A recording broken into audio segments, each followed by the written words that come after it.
Hello guys, welcome to my YouTube channel. I am Krishna Gopal. I completed my master from ISI. In this video, we're going to talk about more 5 questions which the interviewer can ask you in your interview. So the first question of this video is, can we use median in place of the mean while calculating the square error? The mean square error is a metric which we studied in our linear regression playlist, which is a loss function and used to calculate to know the loss function in the regression task. So the question is, can we use median in place of mean while calculating the square error? The answer is yes, you can use the median in place of a mean, but is not appreciable. Why?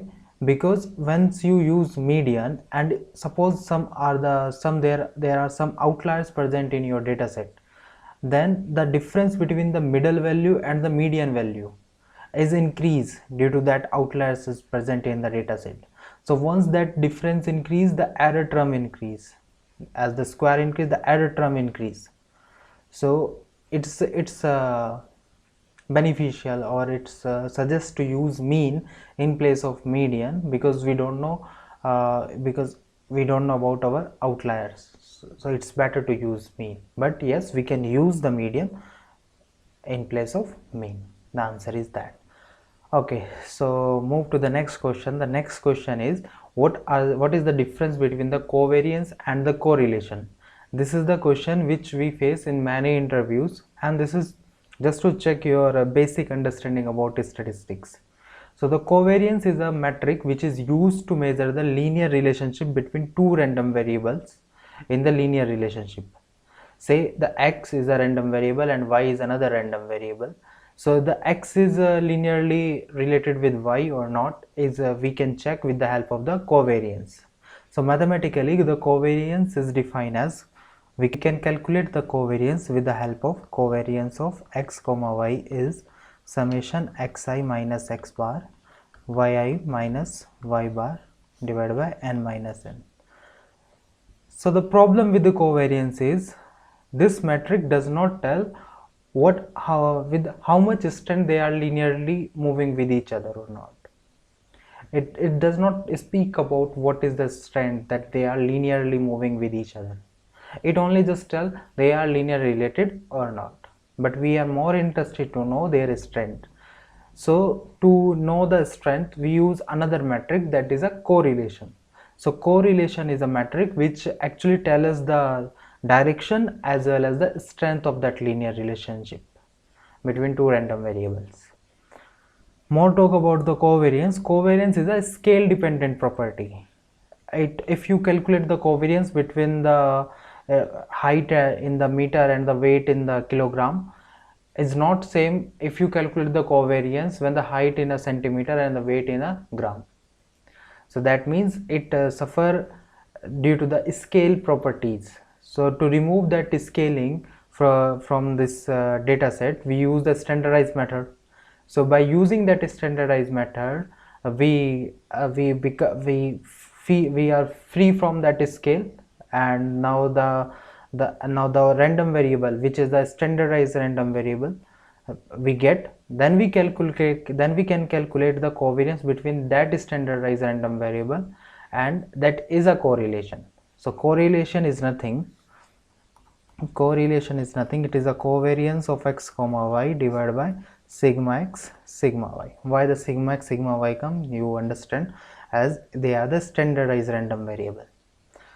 The correlation lies between -1 and 1. So if it is greater than 0, we tell that strongly they are linear related with each other. If it is less than 0, we tell they are weakly linearly related with each other. That is a weak linear relationship they have.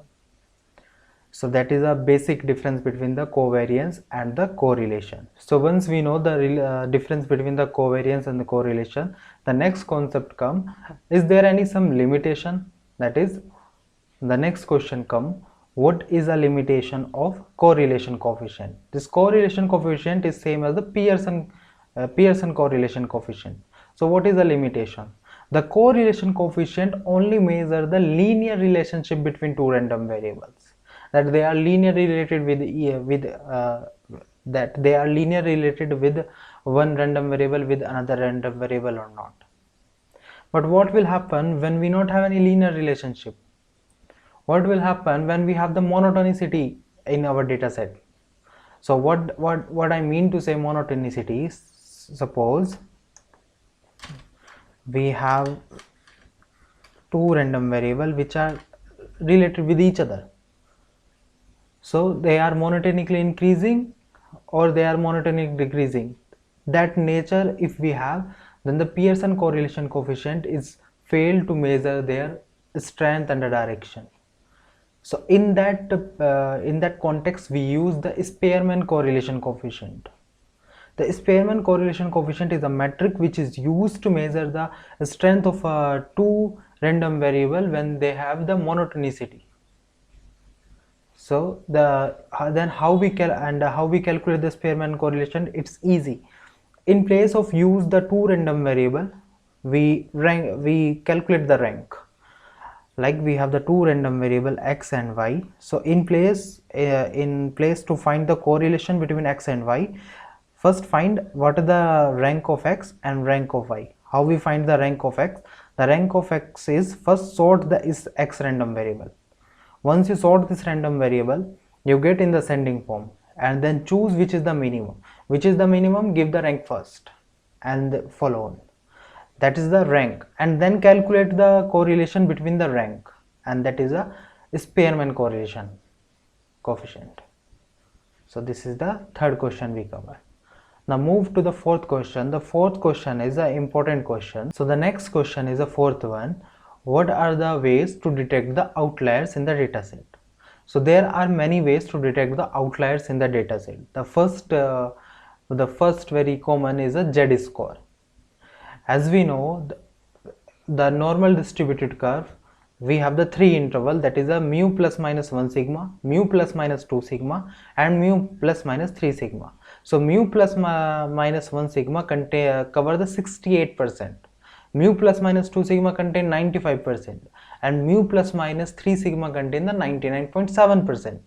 So if any data value which lies beyond the mu plus minus 3 sigma, then we treat it as an outlier. Why? Because it already covers the 99.7%. So there is very fraction, the part is left. So if any point which is beyond that 3 sigma plus minus 3 sigma, we treat as an outlier. This we can identify by calculating the Z-score. The second method is a IQR, that is a interquartile range. Interquartile range is the most basic property in statistics which is actually used to calculate the variation in the dataset. An interquartile range is calculated with the help of Q3 minus Q1. So if any point which is beyond the minus 1.5 IQR to plus 1.5 IQR, we treat it as an outlier. So there are the two ways. The third way is interesting. This is the percentile, but it is much more similar to the IQR. So the percentile is what tell to you, once you calculate the percentile 10, 20, 30, 40, 50, 60, 70, 80, 90, 100, and you see the 100 percentile have the strange value, don't treat that 100 percentile as an outlier. Now again more further investigate 91 to 100 percentile, and then now check which percentile give you the strange value and then remove it. So that is a third method, is to calculate the percentile. The fourth method is draw some visualization like box plot, same like the interquartile range is covered in the box plot, as the box plot has the 5 property to show the median, the Q1, Q2, Q3, all property shown by the box plot. So one is a box plot, the second is a scatter plot, and the some ways to detect the outliers. Okay, so the next and the last question of this video is, that is the fifth one, and interesting is when we can use linear regression over the random forest regressor. As we know, random forest is used in the regression task also. So the question, when to use linear regression over the random forest? So the answer is very simple. Once you have the linearity assumption satisfied in your dataset, you can go with the linear regression model, because the linear regression model perfectly fit the data. while random forest regressor also fit the data, but not exactly. Approximately it fit the data. Linear regression does not have a lot of parameters, while the random forest have a lot of parameters. So once it have a lot of parameters, the chances of overfitting is increased. Then you have to perform the regularization.